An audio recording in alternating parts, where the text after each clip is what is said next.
Coast to coast. Demerara and Essequibo 99.1 FM. Berbice 99.5 FM. Kaieteur Radio. This is the news on top of the hour. Live from our studio in Georgetown. Kaieteur Radio 99.1 FM. Good evening. Welcome to this evening's newscast on Kaieteur Radio. I am Kevin Smith. Let's get to the news in detail. When one reflects the extent to which Guyana has prepared for the effective regulation of its oil and gas sector and the revenues to come, Trinidadian energy strategist Anthony Paul asserts that there is indeed more the nation can do to protect itself. He posited that Guyana needs to put robust laws in place as quickly as possible so that oil companies can have no room to debate or wonder what exactly is required of them. Now, with such laws in place, the industry experts said that Guyana would reduce the chances of regulators being surprised by certain tactics or simply being fooled.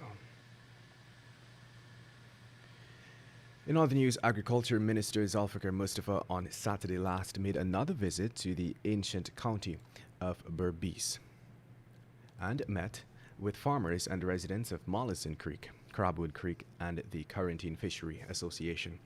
A number of issues, including the need for veterinary services, feed for livestock, more drainage of lands, and more machines to help in clearing of canals and blocked drains, were raised. Minister Mustafa, while addressing farmers and residents of Mollison Creek, mentioned that with the heavy flooding throughout the country, Region 6 may be the last to be drained, while adding that for the next few weeks, the water level will remain high, although efforts will be made to provide relief. He went on to say that this flooding will be more devastating than the 2005 flood, while adding that assessments on long-term development will continue. And now let's tell you, a man was robbed of his aunt's motorbike by two bandits while pushing it to the vulcanizing shop on Saturday evening. According to a police report, the Grey Wave motorbike was given to the victim in the vicinity of 6th Street Access Road, Cummings Lodge, on the east coast of Demerara. The victim was reportedly pushing the bike to a nearby vulcanizing shop when at 22 hours 30, two individuals approached him on a black Honda XR motorcycle. The two suspects, who were armed with handguns, held a 19-year-old victim at gunpoint and robbed him of the said motorcycle. The suspects then boarded the motorcycle before fleeing the scene. The bike is said to be valued at $300,000. Investigations into the matter are currently ongoing. And now let's tell you, from June 14 to June 20th, the Ministry of Health has moved 760 persons who tested positive for COVID-19 to its list of recovered individuals. Last Monday, the country saw a total of 16,313 recoveries, while yesterday, a total of 17,073 persons reportedly recovered, amounting to the 760 recoveries. Between Thursday and Friday, a total of 255 persons recovered, making that the highest number of recoveries in a 24-hour period for that week. And moving on, a 15-year-old male of Phase 2, Area A, Good Hope, on the east coast of Demerara, was on Saturday night held at knife point at approximately 22 hours while he was on the way to a shop located 2 corners away from his home.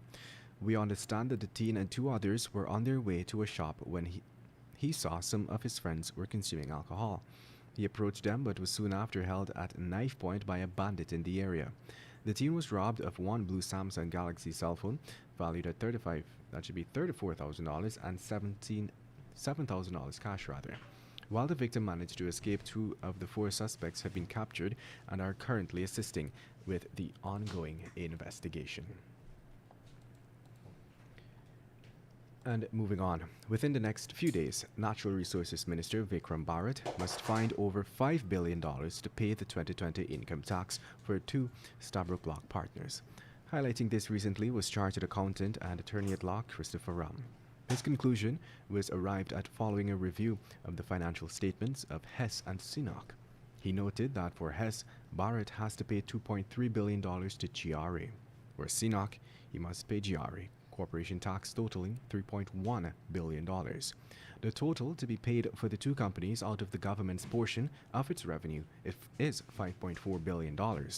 It therefore means that Hess and Sinach walked away with $16.2 billion in profits in 2020 tax-free.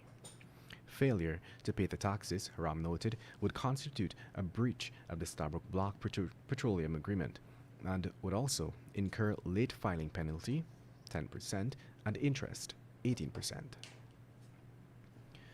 In other news, even as concerns about the new variant surface, information out of the Ministry of Health suggests that COVID-19 fatalities are currently limited to persons who are unvaccinated, a state of affairs that should encourage vaccine uptake.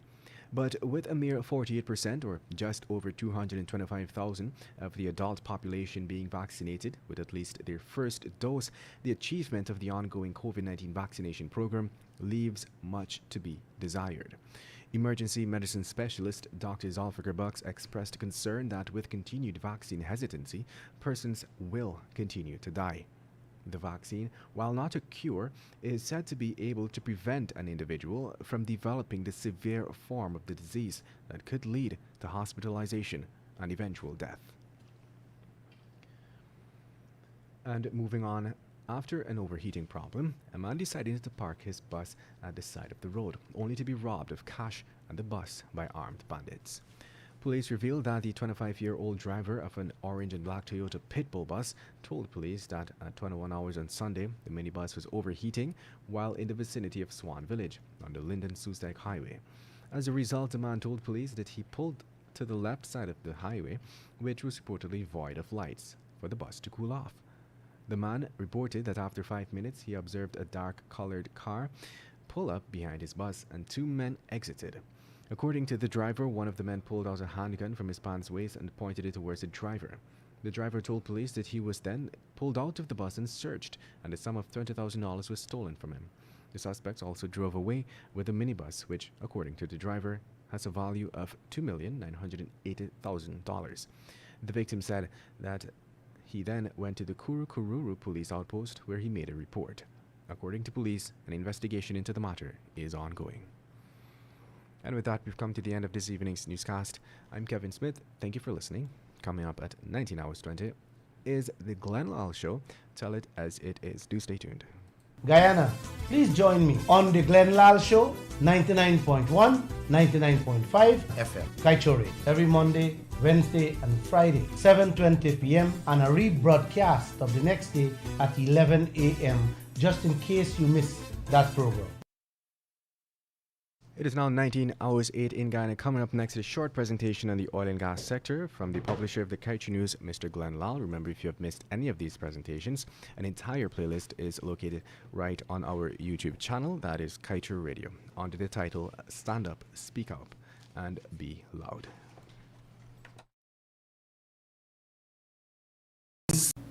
Guyana leaders got y'all sucking seed instead of succeeding. Guyanese,